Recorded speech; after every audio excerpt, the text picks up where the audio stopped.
So, I love virtuality as much as the next guy. Mainly the games, I should say, though I do a bit of the fitness stuff, gotta get in shape. But being able to step into the game and use your body as the controller is so satisfying. Along with that, depending on the games, it could be quite a workout. So, double whammy, you get to have a good time and hit your exercise quota for the day all at once. And there are so many good VR games out there, from shooters, actions, horrors, and of course, roguelikes.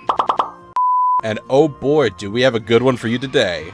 Join me as I go over my thoughts on my new favorite VR roguelike, Underdogs. So starting off with Underdogs, let's take a moment to talk about the general premise of it. Disclaimer, there will be very minor spoilers for the general story. It will not contain any major plot points besides the exposition and the first 5 minutes of the game, nor the ending, as I have yet to beat it. But there's your warning. Go to this timestamp if you want to skip over it. I'll give you a minute. Okay, moment's over.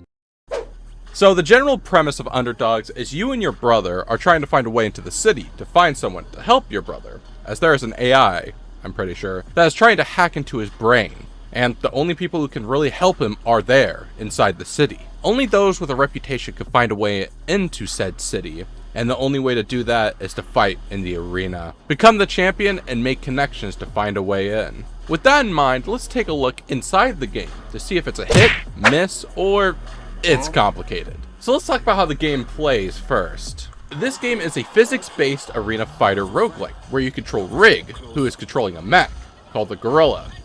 Controlception. But that doesn't really matter much. What does matter is you control the mech by swinging your arms and pressing buttons to either move or activate gadgets on your arms. After fighting through your battles, it will get to the next day. During the day, you'll be able to take 3 actions to explore the world, to get more money, upgrades, and add-ons, and supporters, to help rig the fights in your favor. After those actions, you'll be able to install upgrades and everything else you found during the day, to upgrade your mech to make it as powerful as possible. Of course, after 5 nights, oh no, they're here.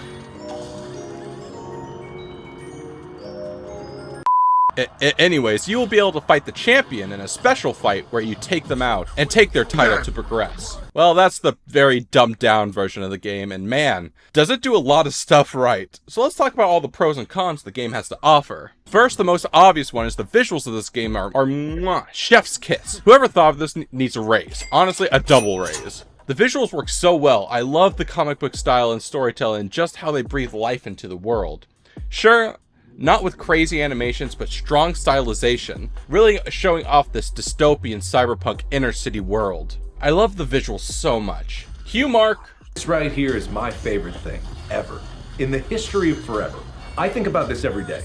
I think about this all night long. I stay awake, not sleeping, because I'm thinking about this. Okay, thank you, Mark. But you want to know what else is amazing? The music. So I'm not one for rap style music, but man, this game hits so hard.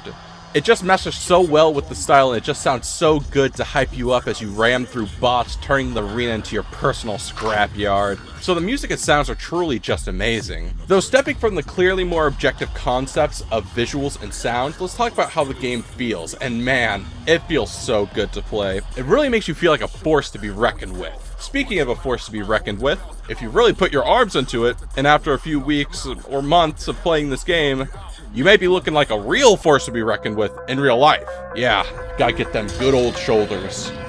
Though, will you be playing for weeks? I think so. In the few runs I did play, everything was completely different, from the contacts, the interactions, and what you could find in the upgrades. Different contacts, different people, different upgrades. The only thing that were the same were the bosses, and that just might be because I have yet to beat the game. But it's really fun, and you will be ripping through bots for a long time.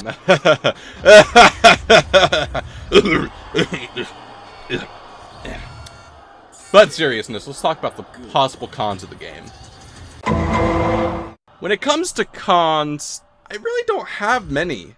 Maybe the runs would take a little long, but it's really up to how fast you can run around the arena and fight, and it'll naturally take longer since it's in a VR space where you have to use your body as the controller. So, take that how you will. Like I said, it's a physics-based game, so the physics can be a little funky at times, but honestly I feel like it's less of a game issue and makes it more fun and enjoyable than a takeaway. And maybe the game is really hard, at least for me, but I don't think that's really a con and more just a skill issue. Yeah, get it out. Yeah, I suck. Blah, blah, blah. So, honestly, I don't have many problems with this game. It's very well polished, it has a great flow, amazing visuals and sounds, and keeps me wanting to play even when I'm covered in sweat and exhausted. So, on the scale of hit, miss, or it's complicated, it's definitely a huge hit. If you have a VR headset and want a game that'll make you feel ripped, and will probably get you ripped in real life, definitely take a look at Underdogs. I heavily recommend it for its style, sound, and gameplay in general. But yeah, that's basically the end. If you enjoyed the video and made it this far, I mean, you're already here, might as well drop a like, drop a sub, and let me know your thoughts on the game down below. I'd be curious to see if you think as highly of this game as I do. But with that, I'll see you all next time.